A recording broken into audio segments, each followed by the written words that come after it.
Halo, selamat pagi. Assalamualaikum warahmatullahi wabarakatuh. Selamat sehat ya, salam sehat buat semuanya. Ini kebetulan gue baru ada di rumah sakit udah dari tanggal 31 ya, 31 Desember dan dinyatakan positif COVID-19.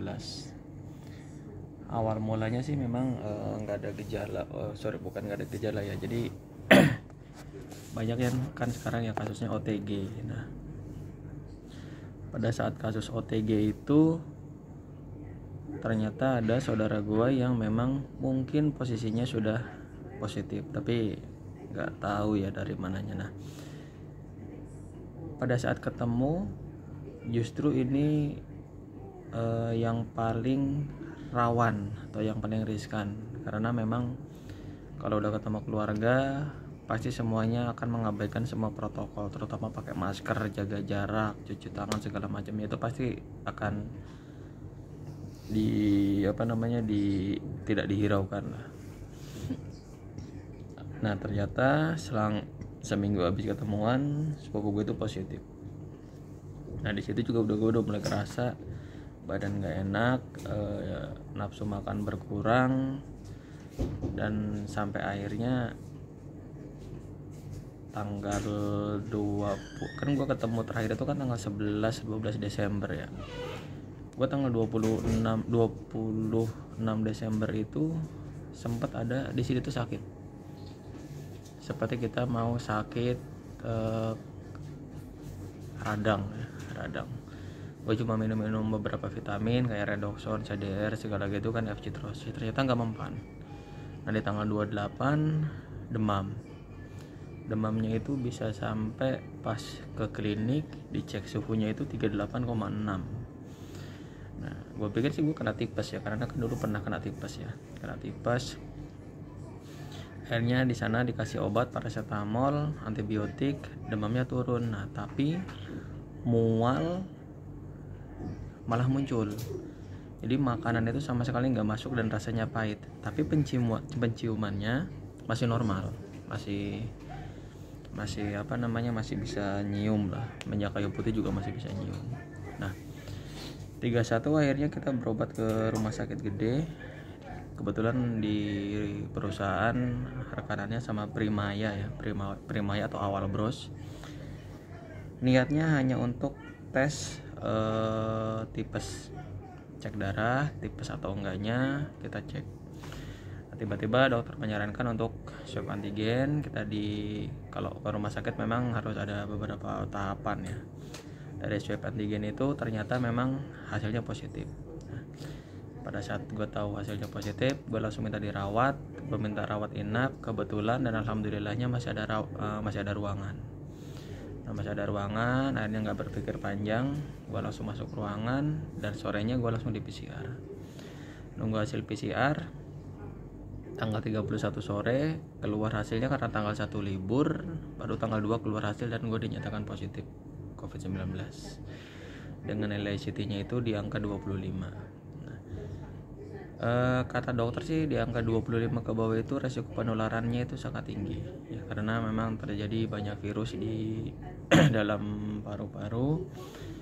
Kemarin sempat di rongsen, dan hasil dari rongsennya pun memang ada beberapa bercak putih di dalam paru-paru gua. Dan kata dokter memang itu wajar untuk setiap pasien yang positif itu, kalau sudah termasuk paru-paru itu akan ada bercaknya. Tapi itu nanti akan hilang kalau kita sudah sembuh. Nah, tanggal 2 keluar hasil, akhirnya gue minta swab keluarga kan, anak istri sama mbaknya juga sama. Nah, tapi tetap posisi udah di rumah sakit, komunikasi sama puskesmas setempat. Nah, istri gue langsung gue minta swab ke rumah sakit gede di hari Senin, dan hari Selasa hasilnya keluar dan ternyata positif juga.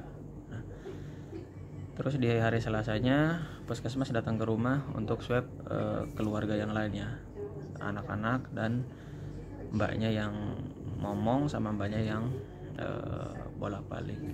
Karena kenapa? Kalau anak-anak gue kesuruh ke rumah sakit karena masih balita, gue khawatir malah ada sesuatu yang nantinya terjadi ya di luar dugaan lah. Lebih amannya memang seperti itu. Istri gue sih sekarang masih lagi isoman, lagi di rumah, tetap dengan protokol. Mbaknya juga sama, di rumah juga tetap menggunakan masker. Nah ini ya, saya masih ada infusannya. Jadi selama dari tanggal 31 sampai tanggal 1, 2, 3, 4 sampai tanggal 5 itu baru tanggal 4 itu baru lepas infusan, karena memang gak doyan makan. Nih ada gelangnya juga nih. Gelang rumah sakit, karena memang gak doyan makan. Sekali makannya muntah, dan sekarang sudah mulai berangsur baik,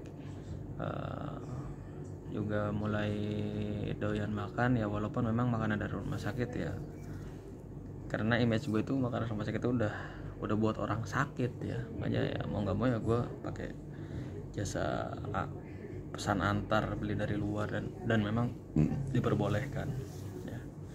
Jadi buat teman-teman yang masih di luar sana yang masih sehat, tolong jaga kondisi badan, tolong juga imun. Oh ya, sama satu lagi, mungkin gue pada saat itu lagi drop-dropnya ya, makanya drop dari pikiran juga gitu kan.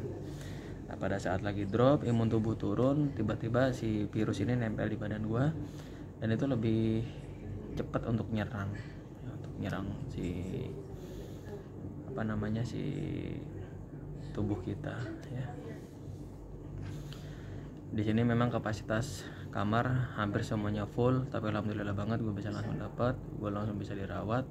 Sampai ada sebelah gue itu ada bapak-bapak yang memang katanya 3 hari dia masih nunggu kamar, posisinya di rumah, dan sekarang alhamdulillah udah bisa ditangani di rumah sakit. Nah, gejala demam ini waktu terakhir hari tanggal 2 ya, demam gue tuh sempat 39,6. Nah memang demam ini kalau memang nggak langsung ditangani akan lebih berbahaya ya. Untungnya di rumah sakit bisa langsung ditanganin dan dikasih obat kayak paracetamol cair ya, langsung masuk infusan. Bisa kebayang pada saat demamnya masih bisa bawa mobil buat ke rumah sakit ya, memang ya gue paksain ya. Untuk obatnya sendiri ini kebetulan obatnya tadi udah gue minum. Jadi kalau awal kena virus itu kita dikasih kayak obat kayak obat antivirus lah. Obat antivirus itu dikasih sekali minum itu 8 sehari 2 kali, berarti sekitar 16, belum vitamin yang lainnya ya. Waktu awal-awal sih sekitar 16 butir kali ya, 16 butir sekali minum tuh langsung diminum ya. Terus nah ini yang perlu gue bawa sih, yang pertama sih ini kayu putih ya. Jadi kayu putih kalau minum normal, nggak ada kendala gitu maksudnya. Kayu putih ini sama lah biasa kayak di rumah, sanitizer segala macam, semprot segala macam. Nah sama satu lagi ini yang nggak bisa gue lepas ya, gue selalu minum madu nih di sini di rumah sakit. Jadi ya memang nggak dibarengin sama obat lah, kita dijarakin berapa jam, sekitar 2 jam. Jadi ini madu murni ini lumayan ngebantu lah buat kita. Jangan lupa banyak minum air putih ya, banyak minum air putih juga biar nggak ada dehidrasi. Memang kita di ruangan ber-AC, tapi nah di sini kan udah dikasih vitamin B ya, jadi kata susternya sih nggak perlu berjemur karena kita udah dikasih vitamin B juga. Kalau di rumah mungkin teman-teman bisa berjemur ya, ya seenggaknya bisa buat menambah imun tubuh juga biar bisa keringetan. Sama olahraga tipis-tipis lah, kadang lari di tempat, jalan di tempat gitu sampai kita agak sedikit berkeringat. Dan jangan lupa juga kalau nanti tidur pun diusahakan agak banyak tengkurap ya, karena memang kata dokter dia sih melatih paru-paru biar paru-parunya itu bekerja lebih ekstra lah, lebih ekstra. Kata susternya sih paru-paru jangan dimanjain, ntar malah dia besar kepala itu siapa gitu kan.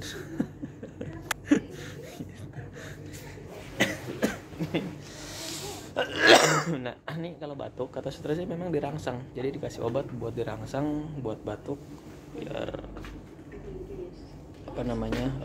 paru-paru kita agak membengkak. Ini ada Bang Jay nih. Halo Bang Jay. Gimana? Sehat ya hari ini ya? Alhamdulillah. Ini juga, ini sama juga nih, udah nggak ada gejala, maksudnya udah tinggal nunggu hasil swabnya aja. Beliau orangnya sehat loh, tapi ya namanya orang sehat ya kita juga nggak tahu ya. Ya bang ya? Iya, penyakit kita nggak tahu. Iya, sehat-sehat ya bang ya? Alhamdulillah. Sehat terus kita. Bareng dia masuknya mbak di tanggal 31 juga. Nah, jadi di sini di ruangan itu ada 4 orang. 4 orang semuanya sih positif ya.